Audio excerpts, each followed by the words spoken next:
Welcome to simple talks by Nanda. നമ്മളിന്ന് discuss ചെയ്യാൻ പോകുന്നത് ഡേറ്റ അനലിറ്റിക്സിലെ മോഡ്യൂൾ 5 ആണ്. ഇതിൽ മെയിനായിട്ട് വരുന്നത് ലാംഗ്വേജിനെ പറ്റിയിട്ടും EDAനെ പറ്റിയിട്ടുമാണ്. അപ്പോൾ ലാംഗ്വേജ് എന്താണെന്ന് നോക്കാം. എന്ന് പറയുന്നത് ഒരു പ്രോഗ്രാമിംഗ് ലാംഗ്വേജ് ആണ്.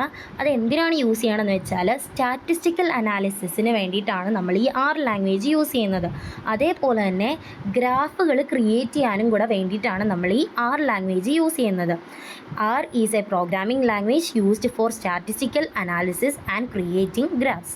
ഇനി EDA എന്താണെന്ന് നോക്കാം. EDA എന്ന് പറയുന്നത് ഡേറ്റ അനാലിസിസിലെ ഫസ്റ്റ് സ്റ്റെപ്പാണ് EDA എന്ന് പറയുന്നത്.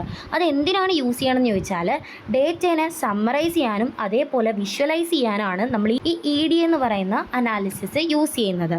ഇനി ഇത് എന്തിനാണ് ഹെൽപ്പ് ചെയ്യുന്നത്? പാറ്റേൺസ്, ഡേറ്റയിലുള്ള പാറ്റേൺസ് ഫൈൻഡ് ചെയ്യാനും അതേപോലെ തന്നെ എറേഴ്സ് അല്ലെങ്കിൽ അൺയൂഷ്വൽ വാല്യൂസ്, അതായത് ഔട്ട്ലെയേഴ്സിനെ ഡിറ്റക്റ്റ് ചെയ്യാനും കൂടെ വേണ്ടിയിട്ടാണ് ഈ EDA നമ്മളെ ഹെൽപ്പ് ചെയ്യുന്നത്. അതേപോലെ തന്നെ എന്തെങ്കിലും അസംഷൻസ് ഉണ്ടെങ്കിൽ അത് ചെക്ക് ചെയ്യാനും നമുക്ക് EDA ഹെൽപ്ഫുള്ളാണ്. അതേപോലെ തന്നെ റിലേഷൻഷിപ്പ് ബിറ്റ്വീൻ വേരിയബിൾസ് തമ്മിലുള്ള റിലേഷൻഷിപ്പ് അണ്ടർസ്റ്റാൻഡ് ചെയ്യാനും നമ്മളെ EDA ഹെൽപ്പ് ചെയ്യുന്നുണ്ട്.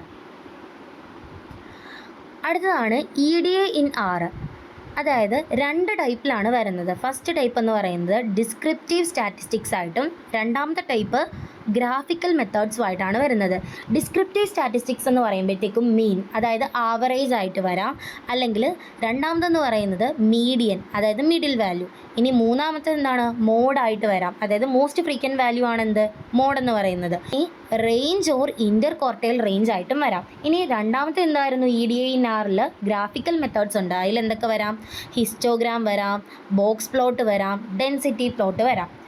ഇനി നെക്സ്റ്റ് ആണ് എന്തുകൊണ്ടാണ് EDA ഇമ്പോർട്ടൻ്റ് ആവുന്നത്? Why EDA is important?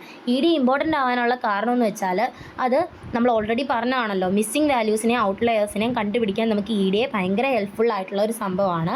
ഇനി റിലേഷൻഷിപ്സ് ഇൻ ഡേറ്റ അത് കാണിക്കാനും, അതായത് ഡേറ്റയിലുള്ള റിലേഷൻഷിപ്പ് കാണിക്കാനും EDA ഇമ്പോർട്ടൻ്റ് ആണ്. അതേപോലെ തന്നെ ബിസിനസ്സിൽ ബെറ്റർ ഡിസിഷൻസ് എടുക്കാൻ വേണ്ടിയിട്ട് ഈ EDA നമ്മളെ ഹെൽപ്പ് ചെയ്യുന്നുണ്ട്. അതേപോലെ തന്നെ പുതിയ പ്രഡിക്ഷൻ മോഡൽസൊക്കെ നമ്മൾ ബിൽഡ് ചെയ്യുമ്പോഴത്തേക്കും നമ്മൾ ഈ EDA അതിന് മുൻപായിട്ട് യൂസ് ചെയ്യാറുണ്ട്. അടുത്തത് എക്സാമിന് ചോദിച്ച് കണ്ടിട്ടുള്ള ഒരു ക്വസ്റ്റ്യനാണ് why is exploratory data analysis important in business എന്നുള്ളത്. അതിൽ ആദ്യത്തെ പോയിന്റ് പറയുന്നത് helps businesses understand raw data through summaries and visuals എന്നാണ്. അതായത് റോ ഡേറ്റ എന്ന് പറയുന്നത് റീഡ് ചെയ്യാൻ ഹാർഡാണ്. അപ്പോൾ EDA ടേബിൾസ് അല്ലെങ്കിൽ ആവറേജസ് അല്ലെങ്കിൽ ഗ്രാഫ്സ് യൂസ് ചെയ്തിട്ട് ഇത് ഈസി ആയിട്ട് അണ്ടർസ്റ്റാൻഡ് ചെയ്യാൻ ഹെൽപ്പ് ചെയ്യുന്നു. രണ്ടാമത്തെ പോയിന്റിൽ പറയുന്നതാണ് identifies patterns, trends and outliers early എന്നുള്ളത്. അതായത് EDA പാറ്റേൺസ് ഫൈൻഡ് ചെയ്യാനും ട്രെൻഡ്സ് കണ്ടുപിടിക്കാനും ഔട്ട്ലെയേഴ്സ് ഡിറ്റക്റ്റ് ചെയ്യാനും ഹെൽപ്പ് ചെയ്യുന്നുണ്ട്.